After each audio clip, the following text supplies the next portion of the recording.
어둠과 죄악에서 건져주시고 하나님의 자녀로 삼아주신 하나님,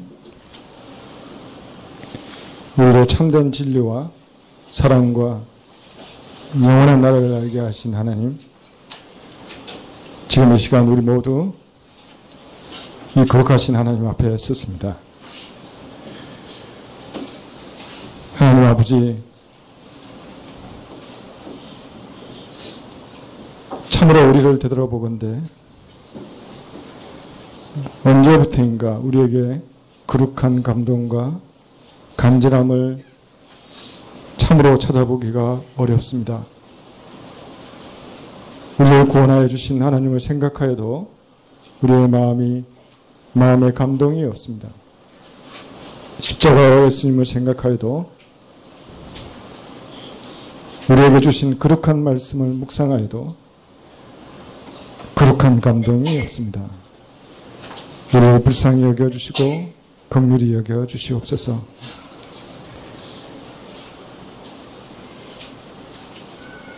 내가 이 거룩한 감동이 없어진 것을 깨달아도 하나님 이를 회복해달라고 가슴을 치며 몸부림치지 않습니다. 하나님 우리를 불쌍히 여겨주시고 긍휼히 여겨주시옵소서. 하나님 우리를 되돌아보게 하여 주시옵소서. 거룩한 감동과 간절함이 소멸된 것이 우리의 죄악과 불순종과 불신앙에서 온 것이라면 하나님 우리로 지금 이 시간 돌이키게 하여 주시옵소서. 하나님, 우리로 하나님과의 첫사랑을, 하나님과의 살아있는 교제와 하나님과의 바른 관계를 회복하여 주시기를 간절히 기도합니다. 그리고 하나님이 주시는 은혜와 사랑으로 말미암아 우리 평생에 하나님을 참으로 사랑하고 우리에게 맡겨준 이들을 진실로 사랑하는 은혜를 우리에게 부어주시기를 간절히 구합니다. 하나님과의 첫사랑을 잃은 이 민족계의 가운데도 하나님 동일한 은혜를 부어주시기를 간절히 소망합니다. 하나님 우리 교회를 위하여 기도합니다. 무더운 날씨에 연로하신 분들과 병약한 분들과 어린 자녀들의 건강을 지켜주시고 대학시험과 진로를 준비하는 우리의 청년들에게 주의 지혜와 말씀과 인내를 허락하여 주시옵소서. 우리 자녀들과 청년들과 하나님 우리 부모님들에게 우리의 형제들에게 주님 살아계신 하나님을 인격적으로 만나 하나님을 나의 구주, 나의 하나님으로 고백하는 참된 복을 허락하여 주시옵소서. 오늘은 특별히 지난 6년여간 우리와 함께 지내다가 새로운 사역지로 옮겨가는 강대련 목사님 가정을 위해 기도합니다. 그동안 우리 자녀들에게 베푼 말씀의 사역과 사랑의 수고를 하나님께서 흥행하여 주시고 앞으로 새로운 사역지에서도 하나님께서 늘 동행하여 주시고 나아갈 길을 명확히 열어주시기를 기도합니다. 하나님 우리에게 새롭게 보내주신 박호민 전도사님 주님 함께하여 주시고 우리와 교제할 때에 주의 풍성하신 은혜를 허락하여 주시기를 기도합니다. 하나님께서 우리에게 주신 것을 우리를 대표해 하나님께 봉헌합니다. 받으시고 흥행하여 주시옵소서.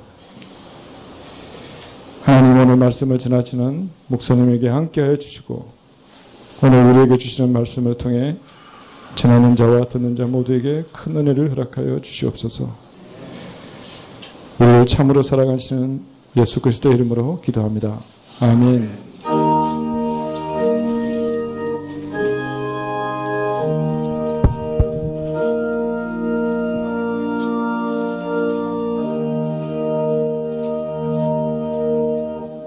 성경은 마태복음 10장 11절부터 15절입니다. 마태복음 10장 11절부터 15절.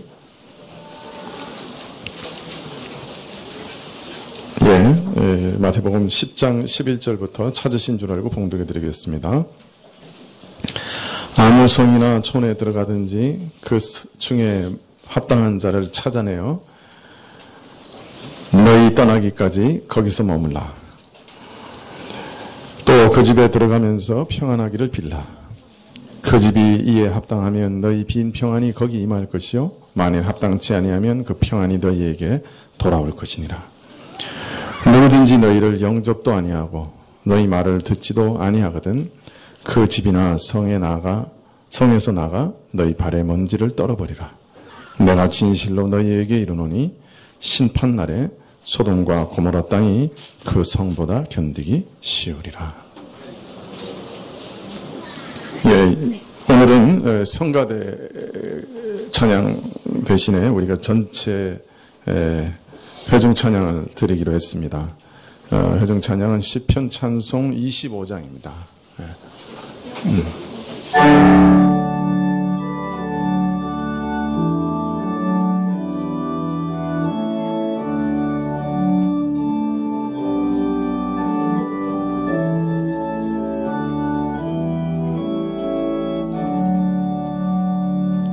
주 이름에 합당한 영광 돌리세.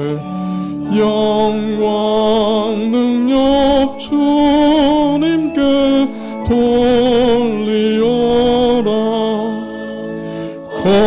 거룩한 옷을 입고 다 경배하며 영광과 능력 주님께 돌리오라. 주의 소리 전하온 땅과 물 위에 큰 소림과 위엄 가득하네. 주의 소리 화염을 가르시나니 신들과 광야 진동시키시도다.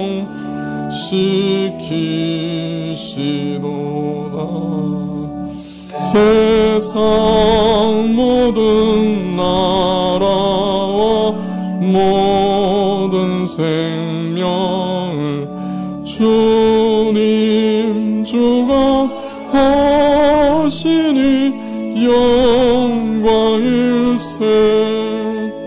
온 땅 모든 만물 크게 외치오라. 주님께 영광 또 영광 영광일세. 주 하나님 우리의 영원하신 왕 좌정하사 다스려 주옵소서. 주는 자기 백성의 힘을 주시며 평강의 복을 내려 주리로다.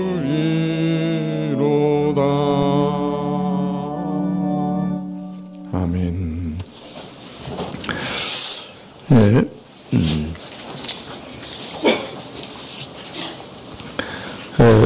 마태복음 10장은 하나님께서 복음 사역을 위해서 파송하시는 사역자들을 향해 주신 말씀을 기록하고 있습니다. 예수님께서는 이 말씀 속에서 사역자들이 이 땅에서 사역할 때 유념해야 할 일들을 아주 자세하게 설명해 주고 계시는데요. 먼저 사역자들이 전도할 대상에 대해서 말씀하시기를 이스라엘이 우선권을 갖고 있다. 그렇게 말씀을 하셨습니다. 두 번째는 전도의 내용에 대해서 말씀하시기에는 천국 복음을 전파하라. 그렇게 말씀하셨죠. 그리고 이어서 전도자의 자세에 대해서 말씀하시기를 거저 받았으니 너희는 거저 주어라. 그렇게 말씀하셨습니다.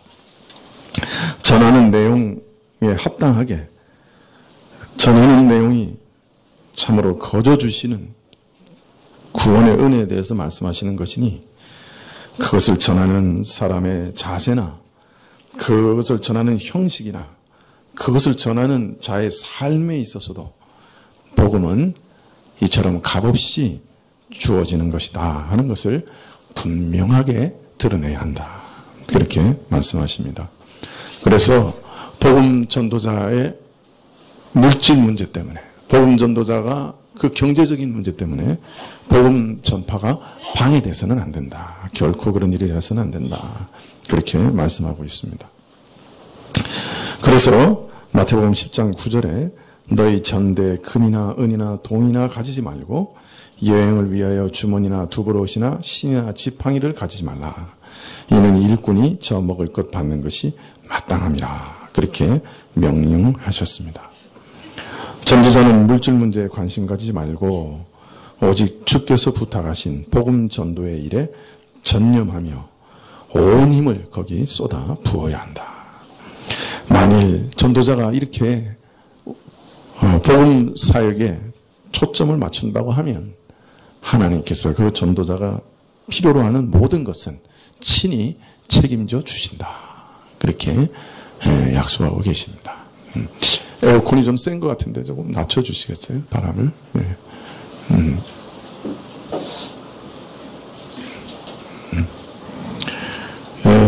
오늘 말씀에서도 전도자의 자세에 대해서 계속해서 말씀하시는데요. 11절에 보면 아무 성이나 촌에 들어가든지 그 중에 합당한 자를 찾아내어 너희 떠나기까지 거기서 머물라. 또 그 집에 들어가면서 평안하기를 빌라. 그 집이 이에 합당하면 너희 빈 평안이 거기 임할 것이요 만일 합당치 아니하면 그 평안이 너희에게로 돌아갈 것이다. 아무 성이나 촌에 들어가든지 그 중에 합당한 자를 찾아내어 너희가 떠나기까지 거기 머물라. 여기서 보면 합당한 자를 찾아내라 그렇게 얘기하고 있습니다. 합당한 자를 찾아내라 그랬는데 무엇에 합당한 자를 찾아내라는 말씀이죠?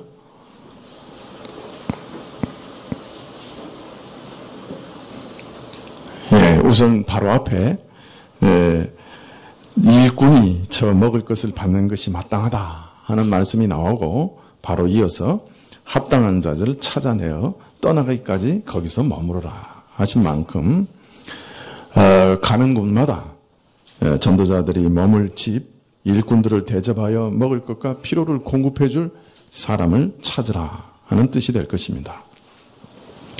하나님께서는 자신의 일꾼들을 위해 가는 곳마다 복음 전도자를 공개하고자 원하는 그런 사람들을 일으키시리니 그런 자들을 찾아 너희가 떠나기까지 그 집에 머물라. 그렇게 말씀하고 계시는 것이죠.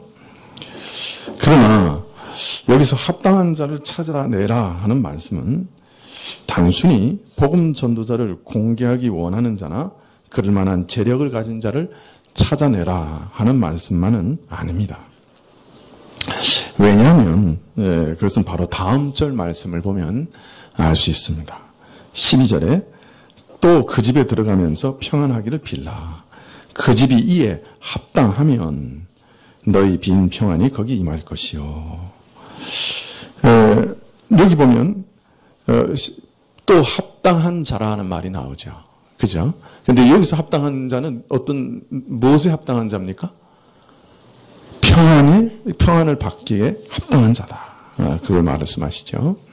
그러니까 합당한 자를 찾으라 그랬는데 또 바로 다음 절에 보니까 무엇에 합당한 자를 찾아야 된다고요? 평안에 합당한 자, 평안을 받기에 합당한 자를 찾아라 하는 말이 되는 것이죠. 여기서 평안에 합당한 자라는 말은 어떤 뜻을 갖고 있죠? 누가 평안에 합당한 자입니까? 네, 14절에 보면 누구든지 너희를 영접도 아니하고 너희 말을 듣지도 아니하거든 그 집이나 성에서 나가 너희 발의 먼지를 떨어버리라. 즉 이들은 전도자를 영접하고 전도자의 말을 듣는 사람입니다. 그러니까 평안이 합당한 사람은 누구라고요? 복음 전도자를 영접하고 그들의 말을 듣는 사람들이라. 자, 이것을 쭉 연결하면 어떻게 됩니까? 네, 지금 전도자를 지금 예수님께서 합당한 자를 찾으라 하는 말씀은 전도자들을 단순히 잘 대접하는 자를 찾으라 하는 말씀만은 아닌 것이죠.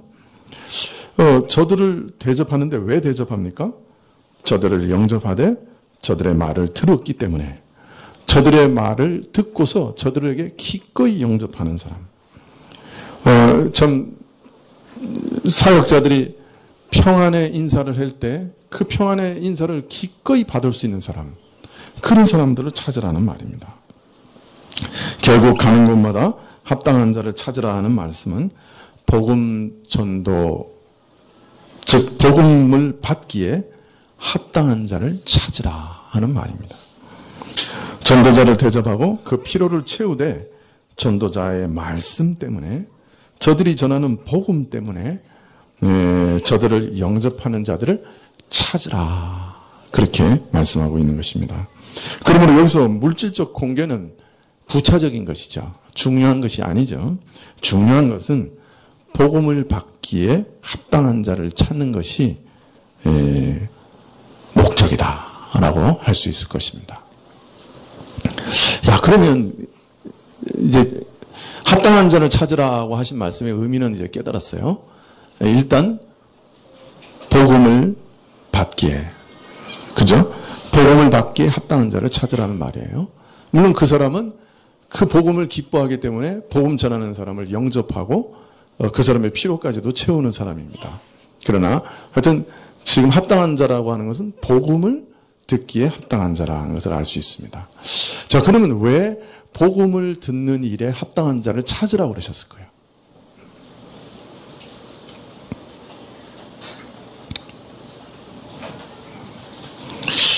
누가 합당한 자이냐? 복음을 받을 만한 자가 누구냐? 주의 깊게 살피라는 말씀입니다. 누가 복음에 관심을 갖느냐? 누가 복음을 영접하느냐? 예민하게 살펴보라. 왜 그럴까요? 왜 이런 일을 해야 될까요? 복음 전도자는 아무나 붙잡고 그가 믿을 때까지, 항복할 때까지 사력을 다해 전하면 안 될까요? 왜 합당한 자를 유심히 살펴 찾으라고 하시는 걸까요? 만일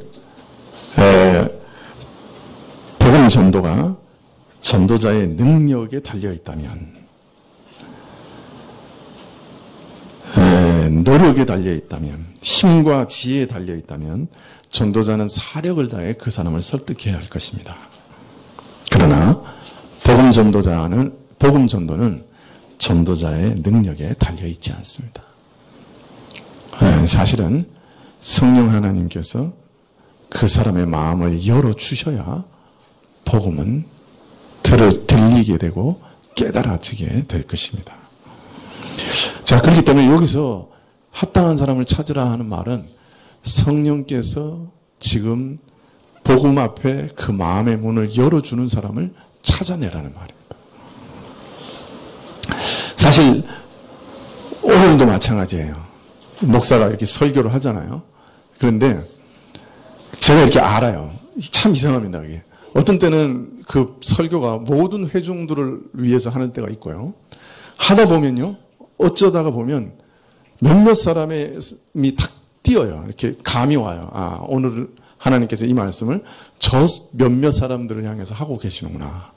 그래서 어떤 때는요, 설교를 모든 회중 앞에서 하지만 하나님께서 역사하시는 사람은 어떤 때는 한두 사람일 때도 있어요. 그 설교를 가지고 그 사람의 마음을 움직이시는 것은 아주 소수일 때도 있어요.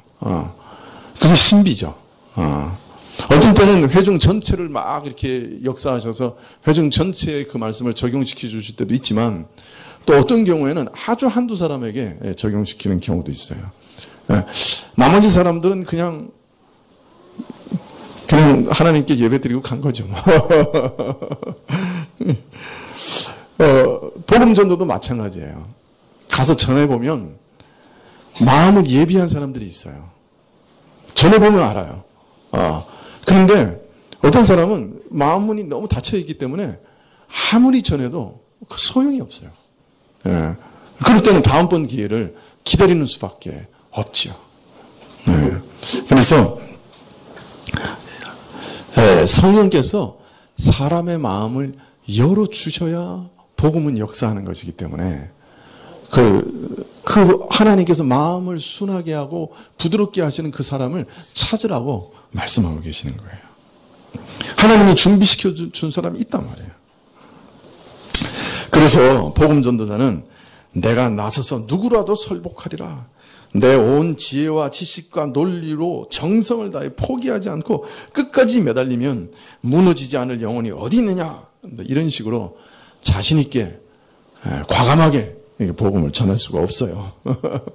오히려 누가 합당한 사람인가, 하나님이 누구를 부르시는가 매우 유심히 살피며 찾을 수밖에 없는 거죠. 제가 그 대학 다닐 때 자꾸 지난주부터 시리즈가 나오는데 이제 겨울에는 이제 수련회를 가서 일주일 동안 수련회 한 다음에 그 거지 전도라고 그래가지고 아예 그냥 돈 한 푼도 안 가지고 나가서 이제 전도하는 일로 나가고, 여름에는 그 해수욕장에 갔어요. 해수욕하러 간 건 아니고, 근데 주로 어디를 갔냐 그러면 부산 해운대로 갔어요. 그 해운대 앞에 옛날에 거기 예식장이 하나 있었거든요. 그 예식장을 빌려가지고 밤에는 수련회를 하고 낮에는 그 해수욕장에 벌거벗어 누워 있는 사람들한테 가서 복음을 전했어요. 근데 해수욕장이 기가 막혀요. 왜냐하면 모래 속에 들어가 있으면 꼼짝을 못해. 거기 가서 이렇게 계속 복음을 전하는 거예요. 그만큼 황금어장이 없어. 그런데 이제 제가 그때 하여튼 어느 날 이제 아침 이상하게 일찍 일어나가지고 혼자 이제 해운대 바닷가에 갔는데 보니까 사람이 이렇게 거적대기를 누워있는데 거적대기를 이렇게 덮어놨더라고. 그래서 내가 이제 옆에 이렇게 청소하는 아저씨한테 물어보니까 어젯밤에 누가 바닷속으로 뛰어들어서 자살했다는 거예요. 그래가지고 누워가지고 이제 그 시체를 못 치워가지고 거적대기를 이렇게 덮어놓은 거예요. 근데 그 마침 그 옆에 어떤 청년이 하나가 그 거적대기를 이렇게 쳐다보면서 뭔가 생각에 잠겨 있더라고. 제 생각에는 기회다. 그래가지고 찾아갔어요. 그래가지고 이제 복음을 전하기 시작했어. 근데 이 친구가 얼마나 완강한지 복음을 안 받아들이는 거예요. 그냥 2시간을 그냥 복음을 전도했는데 안 받아들이는 거예요. 그래서 내가 나중에 그랬어요. 저 거적대기 밑에 있는 사람 안 보이냐고. 우리가 다 저렇게 죽는데 그거 준비 안 되면 큰일 난다고. 막 그렇게 협박을 했어. 그랬더니 이 친구 에이 그래 믿어줄게. 그러면서 이제 사형리를 영접하고 간 거예요. 이제 그때는 제가 승리했다. 2시간 만에 한 사람 구했다. 그렇게 생각했지만 나중에 이 말씀을 읽어보니까 웬걸 잘못된 거죠. 사람의 논리나 설득이나 아니면 협박으로 사람을 구원할 수가 없어요.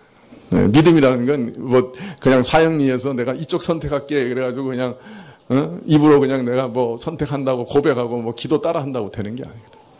그렇게 되는 거였으면 뭐 얼마나 쉽겠어.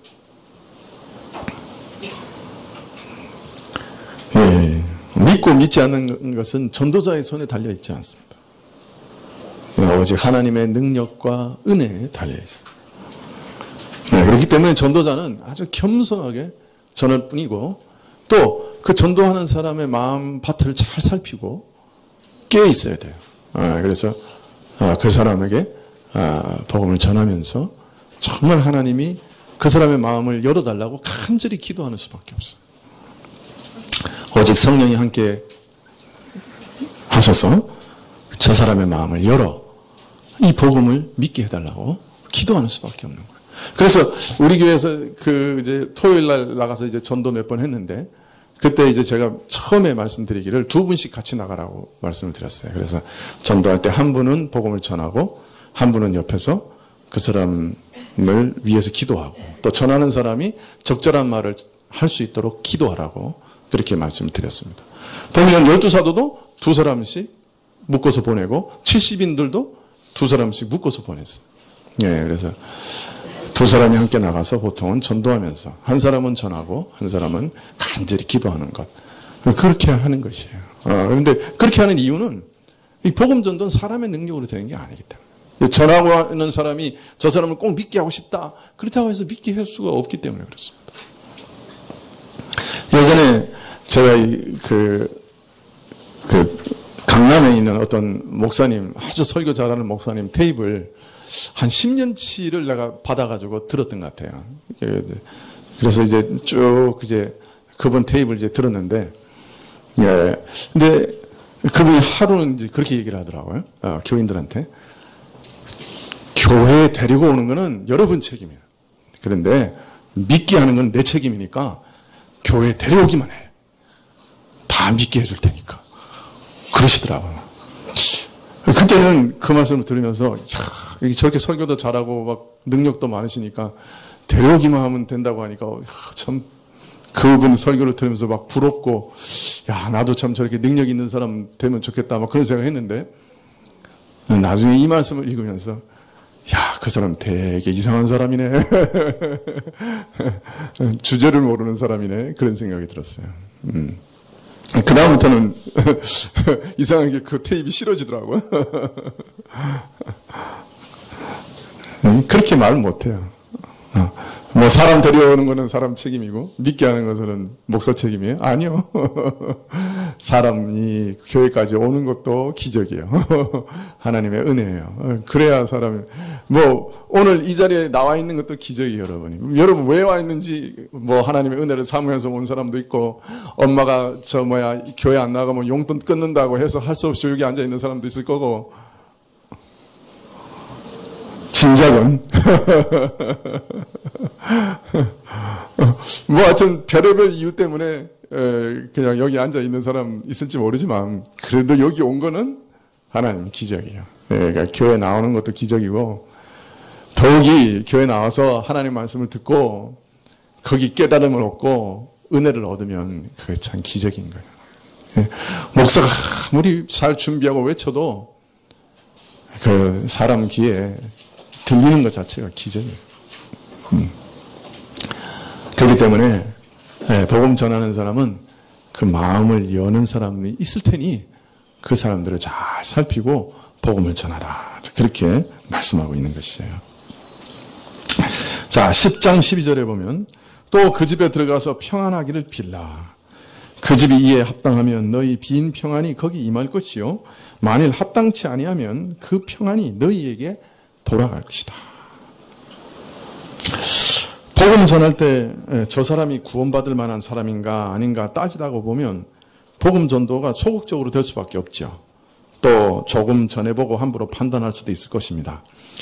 그래서 12절의 말씀은 오히려 또 이런 일들을 막는 말씀이죠. 복음 전도할 때 주의 깊게 살펴서 전행하지만, 그러나 기회만 살피다가는 복음 전도의 때를 놓칠 십상이죠.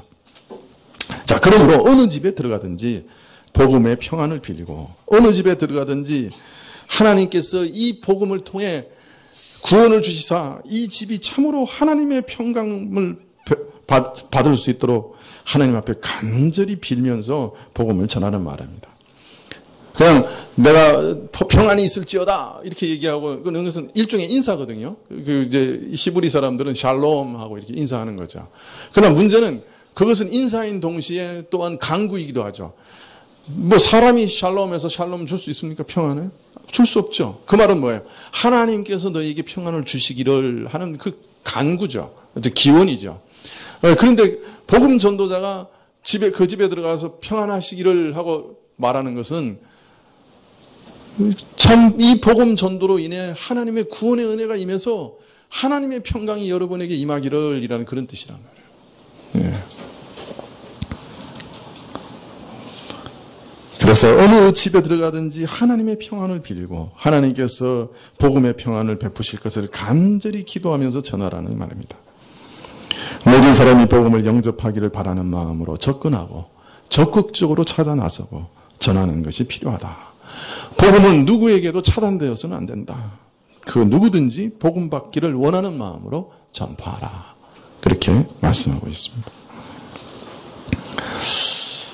이처럼 그 누구에게라도 복음을 전할 수밖에 없는 것은 사람은 하나님께서 누구의 마음을 여실지 모르기 때문에 그렇습니다. 그렇기 때문에 누구에게든지 어떻게든지 복음을 전해야 되는 것이죠. 더 나아가서 악인이라 할지라도 그가 망하는 것을 결코 기뻐하지 않으시는 하나님의 뜻을 따라서 누구에게나 우리는 복음을 전해야 되는 것이죠. 또 역으로 생각하면 전도를 받고서도 거부하는 자가 받을 엄중한 심판에 대한 경고가 성경에 계속해서 나오는 걸 보면 누구에게라도 복음은 전해져야 한다 하는 것을 깨달을 수 있습니다. 하나님께서 저 영혼을 부르시는가 가능성을 깊이 살피면서 하나님의 뜻과 능력을 의지하는 가운데 각 사람의 영혼에서 일어나는 움직임을 주의 깊게 살피면서 친히 그 영혼을 찾으시려는 부르심을 따라 복음을 전하라고 말씀하고 있습니다. 만일 그 집이 복음을 받기에 합당한 집이면 하나님께서 영생을 주시기로 작정한 집이면 하나님께서 친히 그들의 마음을 열어 믿게 하십니다. 전도자가 빈 그 신령한 평안, 구원의 평안이 그 집에 임할 것이요. 그러나 전도자의 생각이나 판단과 달리 그 집이 진정 복음에 합당한 집이 아닐 경우 그들을 위하여 빈 복음의 평안은 아무 성과 없이 전한 자에게로 다시 돌아오게 될 것이다. 즉 사도들이 전하는 평안의 인사는 단순히 입에 발린 말이 아니라 실제적으로 그 가정에 임하는 평안이라. 복음의 평안이 실제적으로 주어지는 것이에요.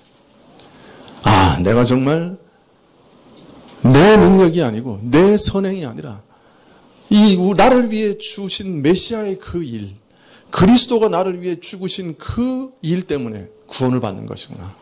내가 행한 일이 아니라 메시아가 행하신 그 일 때문에 내가 구원을 받는 것이구나.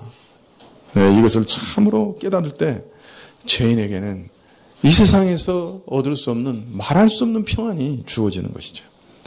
완전히 자유하게 되는 것이죠. 내가 율법을 순종해서 그 지독한 율법의 순종을 따라서 구원을 얻는 것이 아니구나. 그리스도가 이루신 그 공로로 내가 구원을 얻는구나. 그것을 참으로 깨닫는 순간 죄 용서의 그 평안이 우리에게 임하게 되는 것이죠.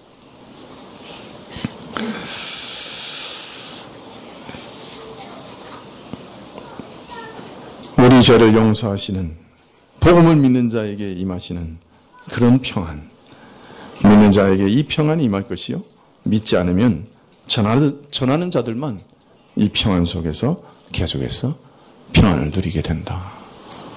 전하는 자야 늘 이 평안을 누리고 있는 거죠. 이 죄사함의 평안을 이미 경험했으니까. 네, 정말 하나님이 내 죄를 용서해 주셨다 하는 그 평안을 마음 깊이 누리고 있으니까 그 평안을 선포했는데 그 사람이 합당치 않으면 전도자만 계속해서 그 평안을 누리게 되는 것입니다.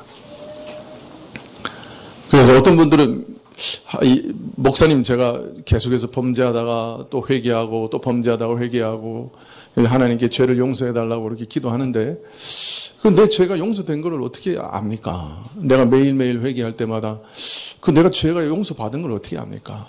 예. 그건 항상 평안으로 우리에게 주어져요. 내가 내 죄를 고백하고 또 다시 나를 위해 심판받으신 예수님 바라볼 때 하나님께서 성령께서 우리에게 평안을 회복시켜 주시죠. 그럼 내가 죄사함을 받았구나. 다시 내 죄가 용서됐구나 하는 것을 또 내가 경험으로 알게 되는 것이에요. 이 평안은 우리 삶에서 참으로 중요한 것이죠. 네, 11절에 아무 성이나 촌에 들어가든지 그 중에 합당한 자를 찾아내어 너희 떠나기까지 거기서 머물라. 네. 만일 어느 집에 들어갔다면 거기서 유하다가 거기서 떠나야 됩니다. 어느 집에서 들어가면 그 집에서 머물다가 그 집에서 떠나라는 말씀입니다. 이 말은 무슨 말입니까? 여기 기웃하고 저기 기웃하지 말 것이요. 한 영혼 한 영혼에 모든 마음과 힘을 쏟아부어 복음을 전할 것이요. 모든 영육 간의 힘을 한 곳에 집중하라. 그런 말입니다. 이리 기웃 저리 기웃 여기 조금 건드렸다가 저기 조금 건드렸다. 그렇게 하지 말라는 것이죠. 이 원칙은 들어간 성이나 도시에서도 마찬가지입니다. 아무 성이나 촌에 들어가든지 너희가 그곳에서 나올 때까지 그 도시에 계속 머물라. 거기에서 일이 끝날 때까지 한 도시에 계속 머물 것이요. 성실하게 꾸준히 낙심하지 말고 하나님께서 그곳에서 맡기신 일을 마무리할 때까지 거기에 머물라. 이게 원칙입니다. 네. 사역자가 거기 계속 있어야 되느냐 말아야 되느냐 하는 유일한 이유는 하나님이 맡기신 일을 다 했느냐 그것에 있는 것이죠. 너희가 이 집 저 집 옮겨 다니지 말고 떠나기까지 거기 머물라 하신 것은 한 영혼, 한 집, 한 도시에 온 마음을 쏟아 복음을 전하는 말씀이지만 동시에 이 말씀은 이익을 따라서 여기 가면 뭐가 없을까 저기 가면 더 많은 것을 줄까 탐해서 이리저리 기웃거리지 말라는 뜻도 포함되어 있습니다. 오직 사람의 영혼에 살리는 일에 매진할 것이요 개인의 이익과 명예와 풍요를 구해서 이리저리 쫓아다니지 말라 말씀하시는 것이죠. 이런 원리는 개인 전도자나 또 목회에 있어서나 마찬가지죠. 사명을 따라 살아갈 것이요 그 지역에서 또 그 교회에서 하나님이 주신 사명이 다할 때까지 그 일을 할 것이고 또 어떤 이익이나 세상의 어떤 명예나 어떤 권세나 이런 것을 쫓아 옮겨 다니지 말라. 그것이 하나님의 목회 원리라. 그렇게 가르치고 계시는 겁니다. 자, 지금까지 목회 전도자들의 자세와 또 물질에 대한 태도에 대해서 말씀하신 예수님께서는 이들 전도자들의 복음 전도를 영접하지 않는 자들에 대해 임할 무서운 심판에 대해서 말씀하십니다. 14절에 보면 누구든지 너희를 영접도 아니하고 너희 말을 듣지도 아니하거든 그 집에서나 성에서 나가 너희 발에 먼지를 떨어버리라. 내가 진실로 너희에게 이르노니 심판날에 소돔과 고모라 땅이 그 성보다 견디기 쉬우리라. 천국이 평범한 사람들을 통해서 그들의 권면과 설득의 말로 전하여지는 것이죠. 그러나 그럼에도 불구하고 이런 전도자의 말에 어떤 태도를 취하느냐, 어떤 결정을 내리느냐에 따라 극히 중대한 아주 무서운 결과가 초래된다고 말씀하고 있습니다. 저나 내나 똑같은 사람이요. 사람이 전하는 말이니 듣든 말든 그뿐이지 그것으로 끝나는 것이 아니란 말이에요. 누구든지 너희를 영접도 아니하고 너희 말을 듣지도 아니하거든 그 집에서나 성에서 나가 너희 발에 먼지를 떨어버리라. 이 먼지를 발에서 떨어버린다고 하는 말은 예전에 그 당시에 이 이스라엘 사람들의 어떤 하나의 습관을 들어서 얘기하는 것입니다. 이스라엘 사람들은 이방인의 땅에서 이렇게 여행하다가 유대인 이스라엘의 경내로 딱 들어오면 발에 먼지를 털었어요. 그 말은 이방인의 땅에 부정한 그 흙을 털어버린다는 그런 의미죠. 그러니까 교회 이제 쉽게 얘기하면 교회 들어올 때 바깥에 먼지 털어버리고 들어왔다는 거예요. 왜? 이 바깥은 세상이니까 교회 영역으로 들어와서 이게 발에 먼지를 떨어버렸다는 거예요. 다른 말로 말하면 이 지역은 교회 영역이 이제 더 이상 아니라는 거예요. 그러니까 이방인과 똑같다는 거예요. 그래서 부정한 땅이라는 거예요. 그 발을 먼지를 떨어버려요. 근데 복음을 받지 않는 집이나 도시가 있으면 어떻게 알아요? 먼지를 털어버려요. 이것은 이 땅은 이제 천국과 교회와는 아무 상관이 없는 땅이다. 그런 표시인 것이죠. 그렇게 그렇게 되면 심판날에 소돔과 고모라 땅이 이 성을 보다 견디기 쉬울 것이다. 이 복음을 거부하는 죄의 심각함이 이렇게 무섭다. 이 소돔과 고모라가 어떻게 됐어요? 하늘에서 불비가 내려서 그 땅 전체가 다 타버렸죠. 혹시 어떤 분은 이렇게 물을지도 모릅니다. 왜 복음을 거부하는 자에게 임할 심판이 소돔과 고모라에 내린 저주와 심판보다 더 견디기 어렵습니까? 복음이야 말 그대로 복된 소식이니 내가 복을 받지 않으면 그뿐이지. 그것이 이렇게 무서운 저주와 심판을 받을 이유가 또 무슨 이유가 있습니까? 그러나 깊이 생각해 보면 복음은 바로 천국을 전하는 것이에요. 복음을 거부하는 것은 곧 천국을 거부하는 것이에요. 천국은 어떤 나라입니까? 바로 죄인이 그 죄를 사함받고 그 영원한 저주와 멸망에서 구원받고 영생을 얻는 생명의 나라이죠. 자, 그런데 그 복음을 거부해서 그냥 이 지역은 이제 그 천국과 그 교회와는 아무 상관이 없는 지역이다. 이렇게 선포해버리면 그게 어떤 일이 일어나는 거예요? 바로 영생에서 끊어지는 것이요. 그 영생의 나라, 그 천국에서부터 끊어지는 것을 말하는 것이죠. 이제는 죽음의 저주 아래서 영영이 있게 되는 것을 말합니다. 참 하나님과 끊어져서 영원한 불꽃 가운데서, 다른 말로 말하면 영원한 후회의 불꽃 가운데서 살게 될 것이니 이 소돔과 고모라보다 더 무서운 심판을 받게 되는 것이죠. 저는 간혹 이렇게 보면 마음속에 과거를 이렇게 기억할 때 내가 그때 그런 말 안 했으면 참 좋을 뻔했다. 내가 정말 그때 그 일 안 하면 정말 좋을 뻔했다. 그렇게 후회할 때가 있어요. 근데 그렇게 후회하면 그 마음이 아주 찌릿찌릿합니다.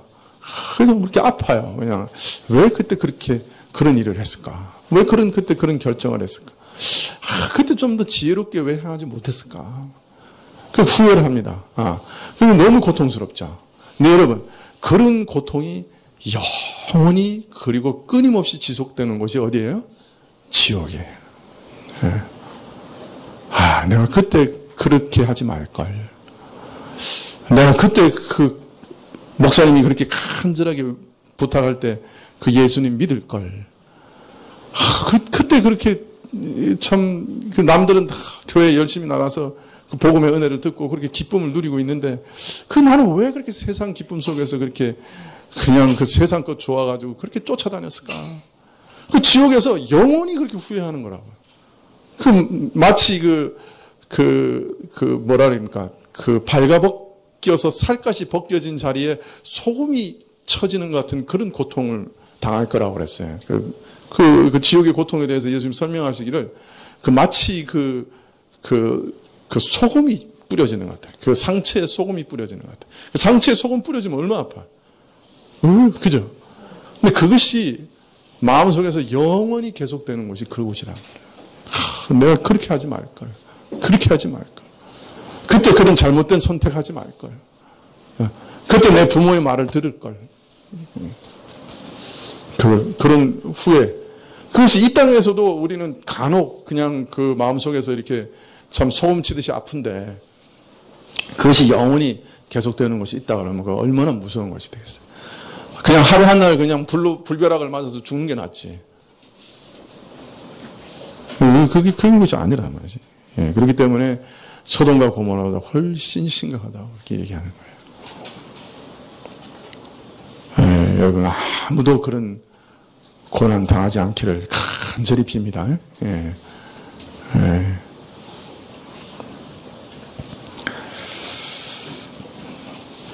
자, 또 왜 이런 복음의 소식을 전하는 거부하는 것이 그렇게 무서운 저주를 갖게 되느냐? 그것은 이 복음은 하나님께서 우리 영혼을 부르시는 간절한 부르심이기 때문에 그렇습니다. 하나님께서 자기 잃어버린 아들을 찾으시는 것이 간절하게 애타 애타게 부르짖는 부르짖음이시고 초청이시기 때문입니다. 제발 죽지 마라. 망하지 마라. 제발 영생을 얻으라. 내가 너희를 위해서 내 아들을 죽였다. 내 아들을 그 지옥의 심판을 내 아들에게 쏟아부었다. 그 십자가 위에서 그 너희가 당할 그 모든 지옥의 그 무서운 심판을 다 쏟아부었으니 너희는 이제 그 아들을 바라보고 그 아들을 의지하고 그 아들을 붙잡으라. 너희는 망하지 마라. 너희는 죽지 말고 살아라. 이렇게 간절하게 초청하시는 그 초청이 이 복음의 부르심 안에 있기 때문에 그렇습니다.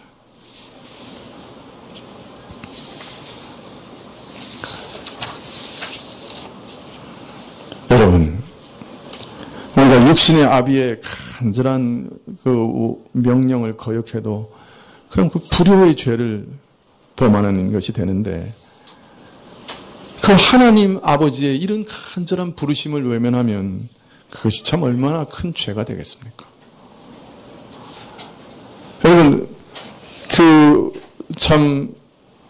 그 부모가 돌아가실 때, 우리는 그 옆에서 부모님 돌아가시는 마지막 유언을 듣기를 참 원합니다. 그죠? 그래서 임종 못하는 거를 옛날부터 우리 어른들은 큰 죄라고 생각했죠. 그래서 임종하기를 참 원하죠. 근데 요새는 이 중환자실에 모시니까 참 임종하는 것도 참 어려워요. 근데 그 마지막 그 임종을 듣고 우리는 그 임종은 꼭 지키려고 하지 않습니까? 그죠? 근데 여러분, 이 부르심은요, 우리 예수 그리스도의 유언이에요. 예수 그리스도께서 죽으시면서 우리에게 남기신 거라고요. 히브리서에 그렇게 얘기하고 있어요. 예수님의 남기신 유언이라. 내가 너희를 대신해서 죽으니 너희는 죽지 마라.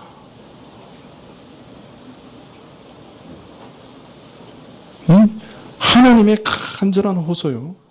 예수님의 유언이에요.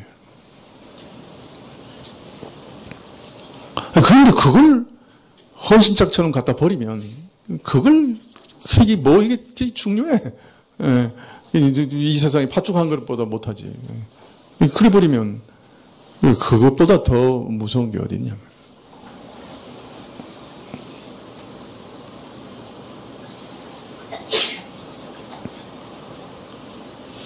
세상에 아무리 귀중한 게 많고 아무리 시급한 게 많고 아무리 중요한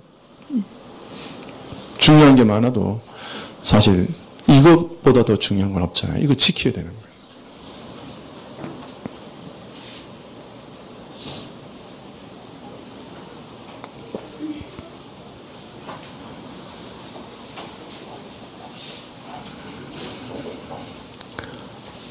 그리고 이 초청은 진실된 초청이에요. 하나님은 거짓말할 수 없는 분이거든요.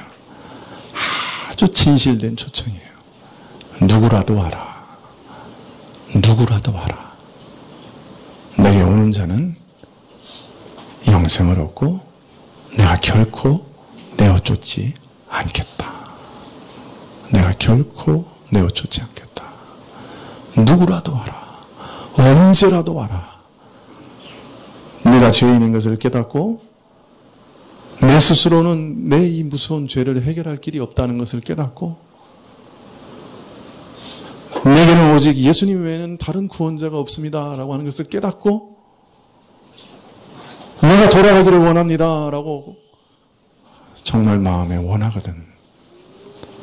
나 언제라도 와라. 결코 내어쫓지 않는다. 언제라도 와라. 시건치 아니하시고 거짓말하지 않으시는 하나님께서 진실되이 초청하시는 말씀. 거짓 없이 초청하시는. 이 복음을 듣는 누구에게나 하나님은 지금도 간절하게 진실되게 거짓 없이 초대하고 계시는 거예요. 누구라도 와라. 그럼 반드시 내가 구원하리라. 반드시 영생을 주리라. 내어 쫓지 않고 내 나라에 거하게 하리라. 약속하고 계시는 거예요. 이런 진실한 초대를 거부한다고 하면 이 천지를 지으신 하나님께서 자기 아들의 생명을 걸고 아니 그 생명을 들여서 초대하시는 것이고 그 아들은 죽으시기까지 하시면서 그 유언으로 내가 죽을 테니 너희는 죽지 마라고 말씀하시는 것이고 오늘도 그래서 복음 전도자들을 통해서 진실되게 초대하고 있는데 아유 나는 좀 너무 바빠요. 나는 지금 회사 일도 너무 바쁘고 나는 결혼해서 지금 애 키우느라고 너무 바쁘고 나는 지금 고등학생이라서 공부하느라고 너무 바쁘고 소도 사야 되고 시집장가도 가야 되고 밭에 나가서 할 일이 많아서 죄송해요. 그리고 안 오는 사람들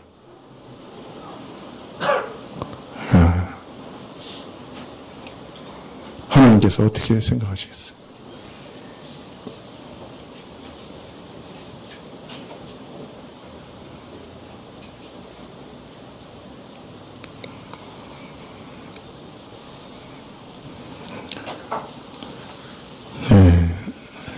주님께서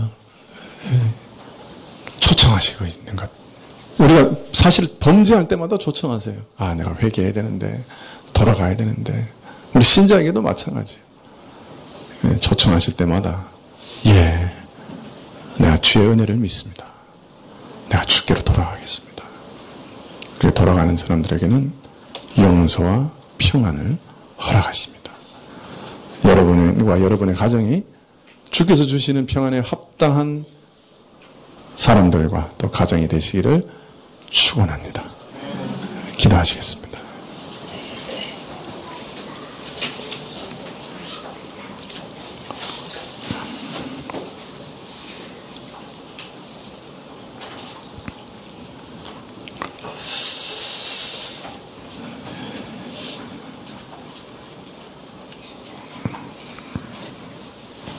주의 진실하심을 의지하고 주여 내가 믿나이다. 그러나 정직하게 말씀드리면 믿음 없는 것을 아시오니 저의 믿음을 더하여 주십시오. 고백하며 나가는 모든 사람들을 하나님께서는 절대로 버리지 아니하시고 주의 능력으로 믿음을 주시고 또 그 영혼을 소생케 하실 줄 믿나이다. 주여 참으로 믿습니다. 그러나 저희가 여전히 그 믿음이 부족하고 주께서 주시는 믿음이 필요합니다. 믿음을 주시옵소서. 믿게 하여 주시옵소서. 예수님의 이름으로 기도합나이다. 아멘. 네, 찬송가 447장 찬송하시겠습니다.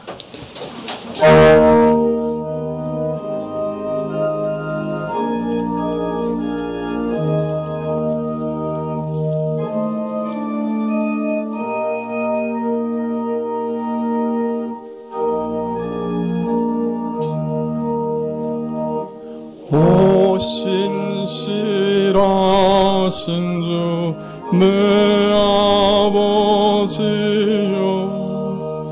늘 함께 계시니 두려움 없네. 그 사랑 편찮고 날 지키시며 어제나 오늘이 한결같네. 오 신실하신 주, 오 신실하신 주, 날마다 자비를 베푸시며 일용할 모든 것 내려 오 신실하신 주 나의 구주 봄철과 또 여름 가을과 겨울 해와 달 별들도 다 주의 것 만물이 하나로 드러낸 증거 신실한 주 사랑 나타내네 오 신실하신 주 오 신실하신 주 날마다 자비를 베푸시며 일용할 모든 것 내려주시니 오 신실하신 주 나의 구주 내 죄를 사하여 안위하시고 주 친히 오셔서 인도하네 오늘의 힘되고 내일의 소망 주만이 만복을 내리시네 오 신실하신 주 오 신실하신 주 날마다 자비를 베푸시며 일용할 모든 것 내려주시니 오 신실하신 주 나의 구주